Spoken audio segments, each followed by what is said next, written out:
They told me when I was 12 there was a Jesus and that I needed to get baptized. And that's what I did. I went to Adventist schools all my life. I went to Loma University, got my pre-med. I took it in 2 years instead of 4 years, but didn't go into medicine. I decided to go into nursing. So I went into nursing and did that for almost 22 years. But that was really hard on me mentally too after a while. I burned out on that. That's why I didn't want to go back into nursing, like I said earlier. All the stress, seeing people die, seeing people injured in car wrecks. You had to be perfect in that field. You could never make mistakes. And that kept you fired up, you know, the whole time. So you were really on it. And I worked a lot. I was a workaholic. I had all the toys in the world at one time. I had a ski boat, a dirt bike, a street bike, a sedan for the wife and the kids, and I had a sports car. And one day I took him out of I opened up my garage door and opened up the gate to the side yard where the boat was and pulled everything out, and I got out in the middle of the street to take a picture of it. And I went, no, man, I can't do this. So I put everything away. But I ended up selling all that and getting rid of all that. You know, when I realized I've been divorced twice, married twice and divorced twice. The first time we hadn't accrued all that much stuff, so it was pretty easy. But in the second marriage, both of us were RNs and we accrued a lot of stuff. For her, it was hard. For me, it was like, what a relief. I added up how much insurance I was paying every year and I went, something's got to go. You know, I'm working my life to pay insurance policies, you know. How did you become homeless? Well, I'd injured my arm, and I was at home with my kids, and they had me on all these kind of pain medications, and I quit taking them. And I was already at the end of my rope. I didn't know what I was going to do, so I wasn't going to go back into nursing. I'd already made up my mind about that, so it was just too hard on me mentally. So I was trying to get some sleep and not sleeping well for 3 months. One night before I was laying there on the couch and I had this confusion in my mind all the time. It wouldn't go away. And I knew what it was from. It was from not only the pain medication, but also Satan attacking me. And I was worried about my kids and all the typical worries that you have. And my mind wandered into one of my bedrooms where I had a green Kelty backpack.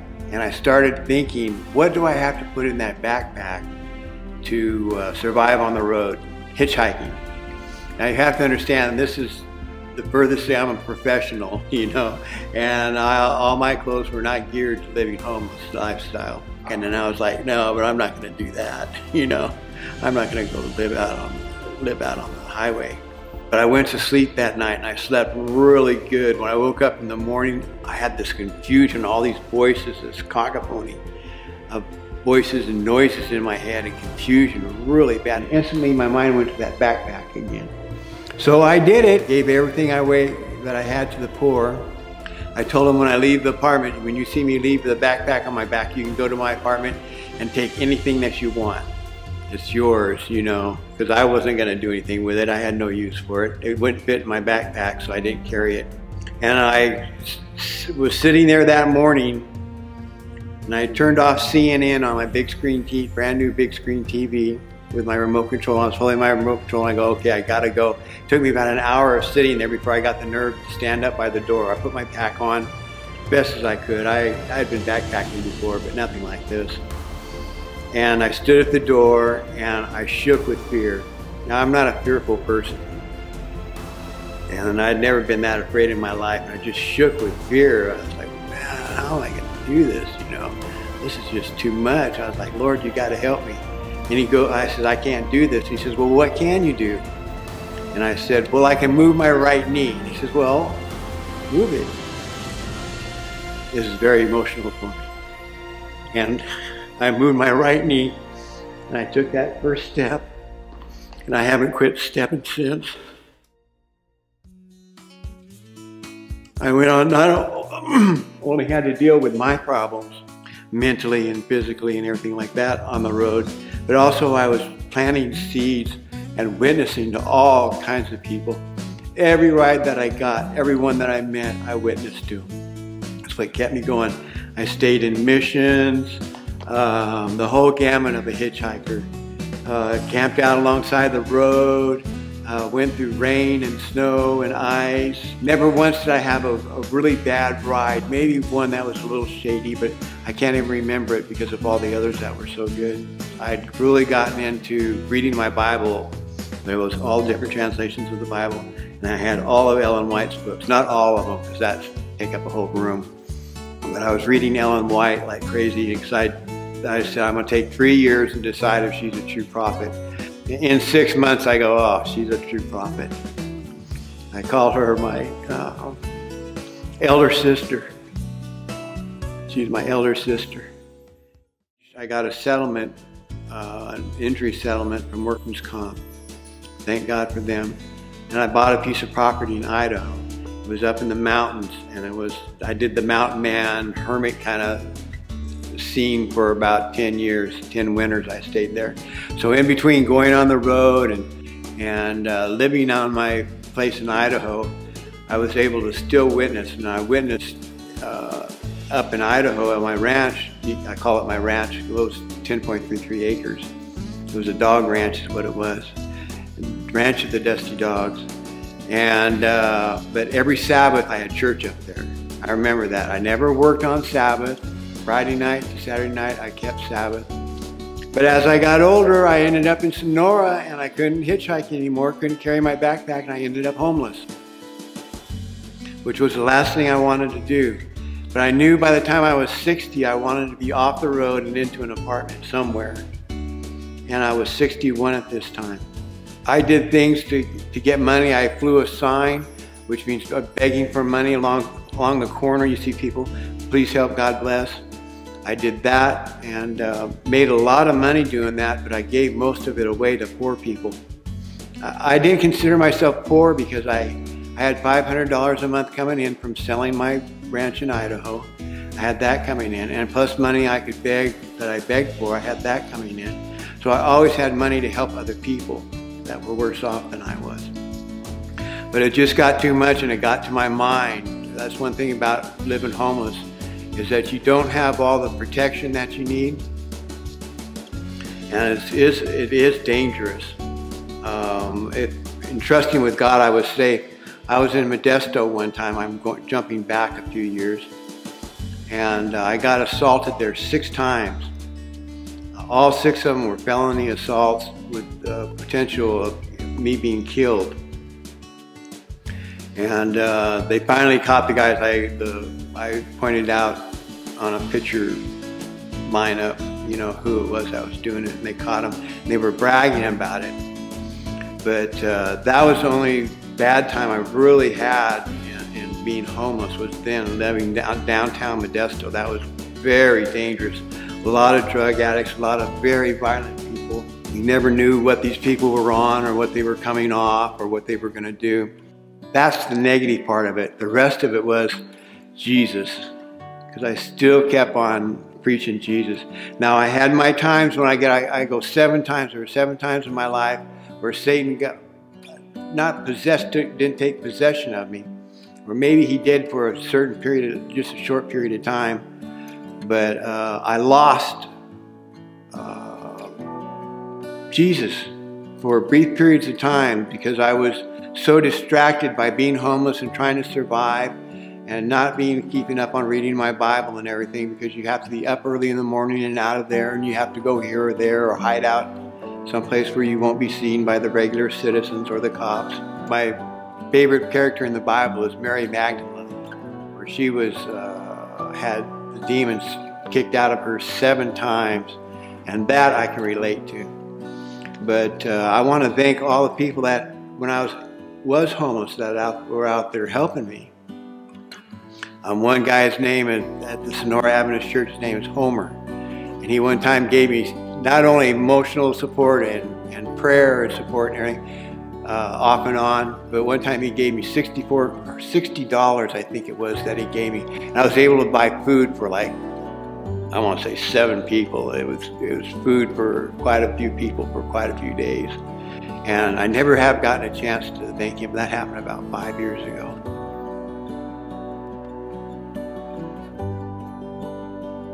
Not all the people out there are drug addicts. There were a lot of people like me that were just wanted to be out there. I thought 500 bucks a month I could get myself a little apartment and buy food, and that didn't turn out that way. You know, that was in Modesto. I needed $1,000 a month. You know, so I ended up living that homeless lifestyle. But there are a lot of people out there that stay out of the scene. You wouldn't even know they were around, you know. But I've talked to many of them, and they're educated. They were professionals at one or had major businesses. So when someone like me or a church member or Christian in general passes somebody on the street who's homeless, what do you want us to remember? That you could be them. You know, you've heard the expression, you're only one paycheck away from being homeless. That is so true. One of the things I used to do was look for people that had that look in their eyes. And sometimes it was families that had that look in their eyes, and I knew it was their first or second day out on the streets. They had all this stuff with them, as if they could carry it all around, you know. And I would teach them how to be homeless, and where to camp, where to sleep, where to eat, where to get free food, where to get clothes, how to size down what they had, because they couldn't be hauling all that around, you know. And it was pretty hard on them, but they were just as shocked as I was about being homeless. I never thought I'd be homeless. It never crossed my mind, you know. I was out there hitchhiking. I didn't count that as homeless. But when I actually became homeless, I went, oh my God, I am homeless. And that's happened when I got older, and I knew I had to get off the streets. And that was hard on me because I had no other place to go. What's the long-term effect of being on the streets long-term? You lose your mind. You give up. You realize there's no getting off. Especially if you're at a certain age, you know, there's only so much help you can get. And if you're proud and what have you, you're not going to get help, but you lose your mind. About it makes you lose your mind. Surviving. It's just surviving, and that's all you're doing. You're not doing anything constructive in society. You're not volunteering or helping other people out. If you're not a Christian or you don't read your Bible, you're not reading your Bible to keep your head straight. It's just long-term homelessness. Now, there are guys that pull it off, that do pretty good, but you can tell they're not quite as sharp as they probably used to be. You know, it has that effect on them. Some are good at faking it. You know, that they've really got it together and everything's okay, and they've been out there 27 years, you know. But by the time you reach 60, if you've been homeless for 10 years, you're in trouble. I remember one time being in Modesto, and this one guy was kind of running around, and I would ask him questions.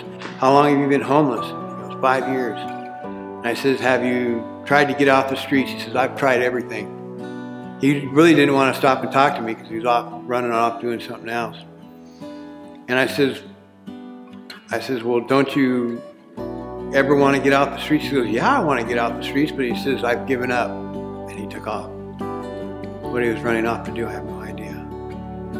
But you can tell he'd given up. And when you give up hope of getting up off the streets, and that's when you start to lose your mind.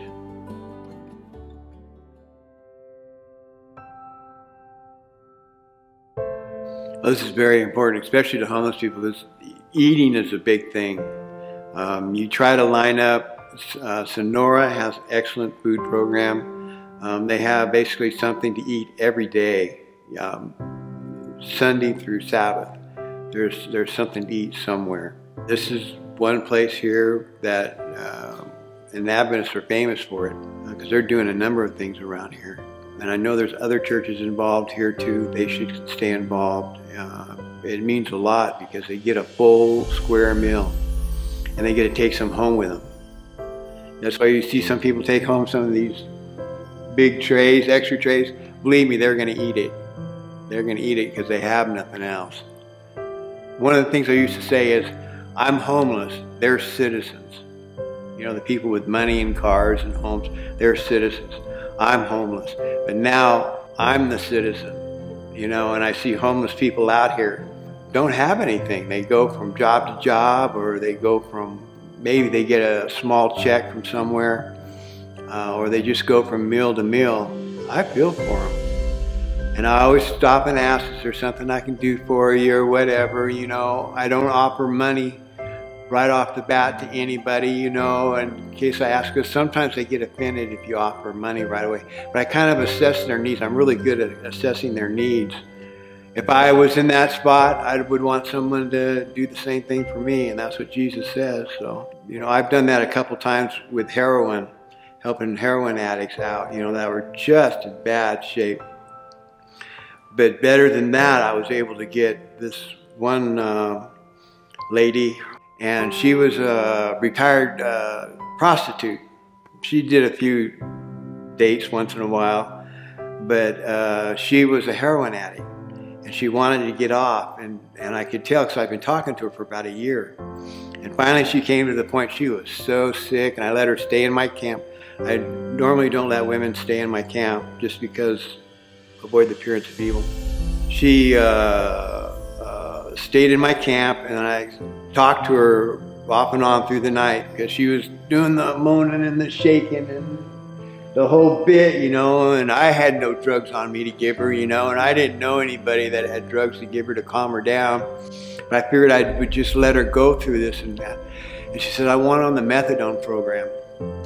And I said, okay. So the next morning I said, you stay here. Don't be wandering off because I'm going to help your butt, you know, and just stay right there. You know, she said, I can't go anyplace anyway. So I went and I got the money. I took her over to the methadone program and hooked her up with the methadone program. They gave her a dose right away. After she filled out a few bit of the paperwork, they gave her a dose and calmed her down. Methadone I don't agree with. I think that's the wrong way to come off heroin, but that's not my business. That's just the way it's done. But a year later, I was talking to some other people at a park table, and she came up. I want to say it's a year later. It was probably less than that.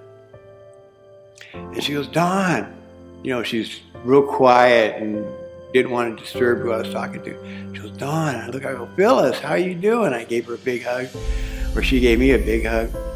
And she says, I've got a car, I've got an apartment, I've got my daughter, and I got a job. And I was like, whoa. And I turned to the people, I said, now that's how Jesus works.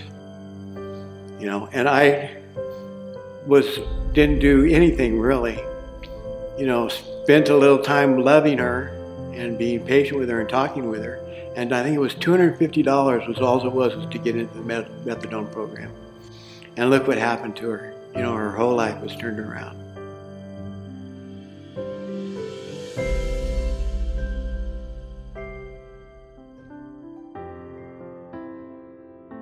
The worst thing you can do is ignore them. I mean, that's what I say they now. It's funny that I say they because I'm not homeless now. But that's what they expect, is to be ignored. And some of them, that's how they hide out. That's how they stay invisible. It's just counting on people ignoring them. But just walk up and say, hi, are you homeless? Or, hi, how are you doing? You know, how's life treating you? Isn't it a beautiful day? Just something brief like that can really cheer up a homeless person because they're recognized. They feel part of society instead of an outcast of society. But just be friendly. I don't know, I just pictured how Jesus was. He walked up with a peaceful look on his face and goes, hi, how you doing? You know, how's life treating you? Is there anything that I can do for you? You know, he could heal them. He could do all kinds of things. And we can heal spiritually people like this. And don't start going off on, well, the seventh day is the Sabbath. Don't try to throw a witness on them right away, you know, because they've heard all that and they just go blah, blah, blah, blah. Their mind immediately shuts off, or they act excited and everything because they know that maybe they'll get some money at the end of it. But just be friendly to them, you know, and then at the end say, is there anything I can do for you? You know, I've got $5. You know, would that help you? I don't mean to embarrass you or anything or offend you or anything, but would $5 help you? Or can I get you breakfast or buy you a pair of Levi's or something like that? One time I was sitting up against the wall with a dog. I had a dog with me quite a bit of the time when I was hitchhiking. And then when I was living homeless, it was just too hard to have a dog. It was not the wisest choice, you know, I wasn't that responsible. So after one dog died, I didn't get another one. And I was just sitting up against this wall with my backpack still on and leaning back like that going, oh man, the sun feels good. My dog's here like that. Cars are going by and this old lady walks up and my field of vision comes on and I look like that. Didn't see the car or anything, so she must have been parked in the Walmart parking lot or something like that. I wasn't flying a sign or anything, I was just sitting there. And she came up to me and she's just a little old short lady. As tall as I was sitting down, she was as tall standing just about. And she goes, do you know what's wrong with people nowadays? And I said, well, I got my idea. What's yours? She says, they're just too selfish. They don't help other people out. And she opens up her hand and hands me a wad of money. And it turns out to be $180. I just take the money and I put it down. I don't sit there and count it to find out how much it is. That's rude. She just gave it to me and she leaned forward. She said, can I give you a kiss? And I go, of course. So I leaned forward. She kissed me right here and left this big old red lipstick mark on there. You know, I could tell because I could tell the red was on her lips, you know. She reached up to wipe it off. And I said, no, no, no, no, leave it there. I said, I want the guys at camp to see it. But she was so sweet, and I've had that happen 100 times. I'm driving on the road. I have a truck at this time. It's called rubber tramping. And I see this girl walking along, and it's like about 10 degrees outside. And I was dressed warm, and my buddy was dressed warm. And we were really rough-looking people, you know, outlaw-looking mountain people, you know. And I saw her, she had a light jacket on, Levi's, tennis shoes, and walking in the cold down the highway. So I go, man, this girl's gonna freeze to death in about 10 minutes if I don't pick her up. So I pull over there and I walk over real carefully, and she's got her head down. She looks up at me like that, kind of startles a little bit. I says, where are you going? She goes, oh, I got busted and I was in jail, and we were doing meth in the hotel room and they stole the car from me, and that's why I'm walking home. I just want to get home to my mom. And I could tell she was just emotionally exhausted, you know. So I said, do you mind if I give you a ride there? You know, I'll give you a ride. We'll get to a phone booth and we'll get your mom on the line and get you to her. She says, okay. So she gets in the truck and she gets in there, and I started up and turned the heater on full blast and roll up the windows because we weren't that cold. We were just warm. And as soon as the heat hit her, she fell asleep on my shoulder like that. So I go to the guy, I don't know who she is, but we're going to get her to her mom, I guess, you know. So we get to a phone booth at the store, and I wake her up, and she gives me the phone number, and I go and call, and goes, I'm calling for your daughter so-and-so, and, you know, we have her here in our truck, and I want to let you know she's all right, but she needs a ride home from you. And her mom was just like, oh, I'll be there. And then she was there in like 10 minutes, man. I don't know how far away she was, but she was there quick. We got her into the car and everything. And about 3 months later, I get this letter in the mail with a prison return address on it, and the name of the girl and my name on there with no address, but it got to me because people knew who I was. It was a small town. And on the back it says, if this doesn't get to who it was sent for, send it to heaven because it was meant for an angel. And I thought, I didn't write back or anything, because like I said, I didn't do women's ministry back then. I did read the letter, and she had been a Christian, and now that she was in jail and clean, she was back, you know, giving her life to the Lord. And I was in my ranch in Idaho, which is basically kind of like living homeless, because it was just a really basic shelter, 8 by 10, rock and cement, wood stove, but it was real basic living. And this guy was notorious that I used to have come up. He and his friends were notoriously, just not good kids, you know, and I was trying to witness to them and being an example, and it was working a little bit. It was keeping them out of jail anyways for a while. And they had brought up this 13-year-old girl, and that just set me off bad, you know, so I'm a father. And I knew this one guy was famous for that. You know, he liked the younger girls and would get them pregnant and then leave them. And the parents, I don't know where the parents were at in this deal. But anyways, I said, why don't you guys take my guns and go target practice down at the bottom of the hill by the spring? They go, oh yeah. And I said, young lady, you stay here. And she sat there, and I sat right in front of her like this on a ground, on a stump. And I looked at her and I said, do you know who this guy is? She goes, yeah, his name's such and such. And I said, no. I explained to her a little bit, you know, about him. And she was kind of like, started paying attention to me. And I said, what did your mom and dad teach you? You know, oh, they taught me to be good. So they teach you about Jesus? Yeah, and my grandma, they taught me about Jesus. And this and that. I said, girl, what you're doing right now is walking away from him. You're not doing what he wants you to do, you know. And that was about the end. I just said it out of love like a father would, you know, and I was real straight with her.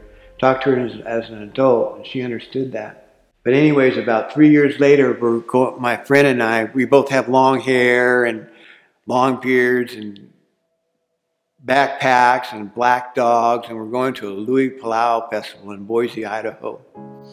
And we're looking around for a place where there's not very many people, so we don't make people feel uncomfortable, you know. And I found a spot, and I threw my backpack down, and I was getting ready to sit down, and I caught motion in my eyes, in my peripheral vision. And I seen this row of about 12 girls standing back there about, probably about 100, 150 yards away. And this one girl was running straight at me. And I was like, this isn't good, you know. And I'm watching her, and I look around, and there's nobody. And I know she's not running to this guy because he's too ugly. And he's standing there watching the same thing, because anytime somebody runs at you when you're homeless, you're really aware of what it is. And she comes running up. And jumps up and puts her arms around me, wraps her legs around me, and gives me a big hug. She goes, thank you, thank you, thank you, Don. And I said, girl, you got to get down. There's too many people watching. And she goes, oh, okay, okay. And she says, you don't remember who I am? I said, no, I don't. I said, I really don't remember who you are. And she explained to me. I go, oh, yeah, I remember you. She says, if it wasn't for you, she says, because of what you did and what you said, she says, I and my 12 girlfriends are back in church school and going to church now. And I just went, whoa.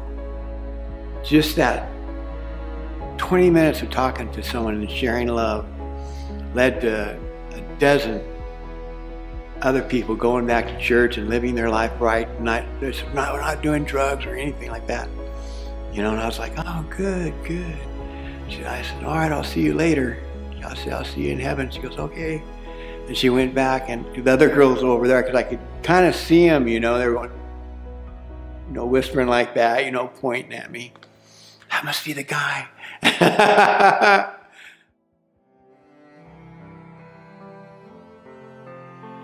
You never know who a homeless person is. Get to know them. Be careful.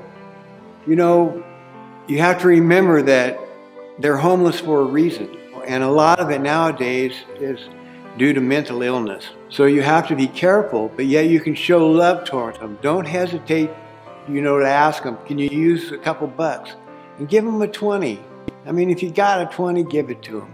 And don't be going, oh, they're going to spend it on drugs or this. I mean, you can tell if someone's like, oh, man, you got some money, man, you got some money. You can tell that's some kind of drug addiction like that, you may want to say, well, let me take you out to get you something to eat, you know, or something like that, or buy you some clean clothes or something like that. Don't hesitate to do that. But just remember what Jesus said, what you've done unto the least of these my brethren, you've done it unto me. And this is the most driving force that should be driving you, because you're doing it for Jesus.